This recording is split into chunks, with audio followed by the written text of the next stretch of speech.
মেয়েরা ছেলেদের মুখ থেকে কী ধরনের কথা শুনতে পছন্দ করে, আর যেই কথায় মেয়েরা পটে যায়।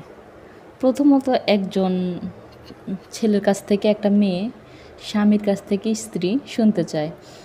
যদি মেয়েটা শুনে যে তুমি খুব সুন্দর, তাহলে মেয়েটা খুব খুশি হয়ে যায় আর তার ভিতরে ভালো লাগা ফিল করে।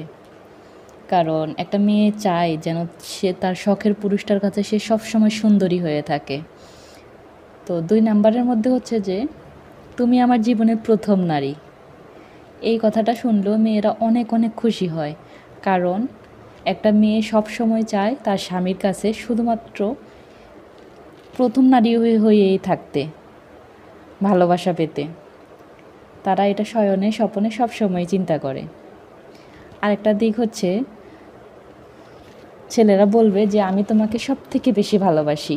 এই কথাটা শুনতে আরও বেশি পছন্দ করে মেয়েরা। তো ভাইয়াদেরকে অনুরোধ করব, আপনারা আপনাদের ওয়াইফকে স্ত্রীকে সবসময় এই উৎসাহিত কথাগুলো বলবেন, ভালো রাখবেন, দুজনে ভালো থাকবেন। তো যদি স্বামী স্ত্রী সংসারে ভালো থাকে তাহলে সংসারটা সুখের হয়, সুন্দর হয়। তো স্বামী স্ত্রী সবসময়, স্ত্রীরাও সবসময় স্বামীকে অনেক প্রশংসা করবেন তার কথাবার্তা, তার রূপ নিয়ে। তাহলে দেখবেন যে আপনাদের মধ্যে আরও ভালোবাসা বাড়তেছে।